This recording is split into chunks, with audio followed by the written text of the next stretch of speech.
साक्षी भावाचं रहस्य विपश्यनाचं हे ज्ञान आहे की जे की आपलं जीवन बदलवून देईल.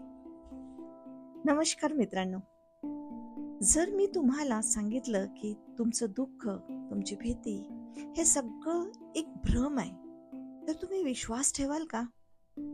हो, हे सगळं मनाचा खेळ आहे. आपण आयुष्यभर आपल्या विचारांमध्ये, भावनांमध्ये अडकून जगत असतो. पण हा एक असा एक मार्ग आहे जो तुम्हाला या सगळ्यांपासून मुक्त करू शकतो, आणि तेही कोणताही जोर न लावता. कसं? तर आज मी तुम्हाला विपश्यनाचं असंच एक गुपित सांगणार आहे, आणि जे समजलं ना, तर आयुष्य कायमचं बदलून जाईल. ना भीती राहील, ना दुःख, फक्त शांती आणि खरी स्वातंत्र्यता.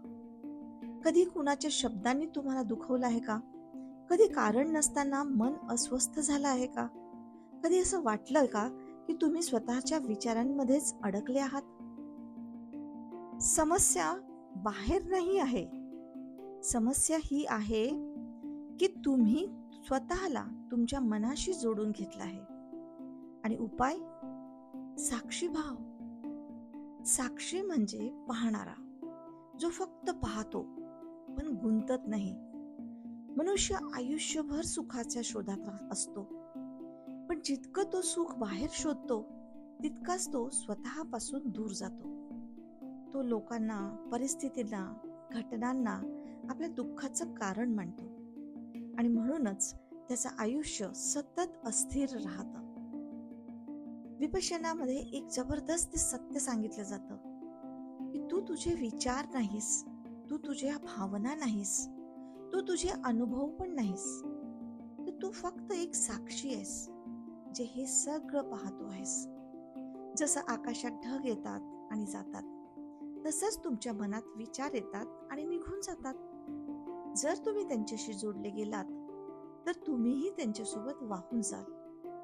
पण जर तुम्ही फक्त त्यांना पाहिलं तर तुम्ही त्यांच्यापासून मुक्त राहाल. जेव्हा कोणीतरी काही बोलतं तर तुमच्यात लगेच प्रतिक्रिया तयार होते, पण त्या क्षणीच जर तुम्ही थांबलात आणि फक्त पाहिलं तर तुम्हाला कळेल हे सगळं फक्त मनाची प्रतिक्रिया आहे. आणि ज्या क्षणी ती प्रतिक्रिया पाहता त्या क्षणी तुम्ही तिच्यापासून वेगळे होता. हेच आहे साक्षीभाव. जे काही तुमच्यात उभं राहतं ते फक्त पहा. ना पकडायचं आहे, ना दाबायचं आहे, फक्त पाहायचं आहे. राग आला, पहा. भीती आली, पहा. आनंद झाला, पहा. हळूहळू तुम्हाला जाणवेल की हे सगळं येतं आणि जातं, पण जो पाहतो आहे तो मात्र कायम स्थिर आहे. तो बदलत नाही. मनुष्याची सगळ्यात मोठी चूक म्हणजे तो स्वतःला मन समजतो. पण जेव्हा तो साक्षी बनतो तेव्हा त्याला कळतं की मन फक्त हे एक साधन आहे, आणि तो त्यापेक्षा खूप मोठा आहे. आणि इथून सुरू होतं खरं स्वातंत्र्यता. जेव्हा तुम्ही साक्षी होता तेव्हा आयुष्य बदलायला तुम्हाला काहीच करावं लागत नाही. तुम्ही नियंत्रण सोडता आणि स्वीकारायला शिकता. आणि या पाहण्यात एक खोल शांतता दडलेली असते. हळूहळू मन शांत होतं, विचारांचा प्रभाव कमी होतो, आणि तुमच्या आत एक स्थिरता निर्माण होते, जी कोणत्याही परिस्थितीत हलत नाही. संबंध बदलतात, दृष्टिकोन बदलतो. आता तुम्ही लोकांना दोष देत नाही, तर त्यांना समजून घ्यायला लागता. भीती कमी होते, कारण तुम्ही वर्तमानात जगायला शिकता. दुःख कमी होतो, कारण तुम्ही विरोध करणं थांबवता. आणि मग तुमच्यात एक नवीन अनुभव जन्म घेतो. विनाकारण आनंद, जो कुठल्याही गोष्टीवर अवलंबून नसतो, फक्त असण्यातून निर्माण होणारा आनंद. आणि इथूनच आयुष्य बदलतं. संघर्ष संपतो, जीवन प्रवाह बनतं.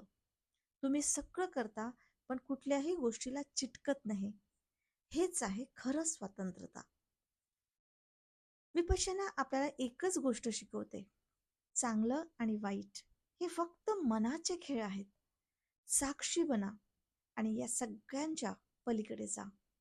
ना बंधन उरेल, ना भीती, ना वेदना, फक्त शांती, फक्त आनंद आणि एक खोल न बदलणारी स्वतंत्रता.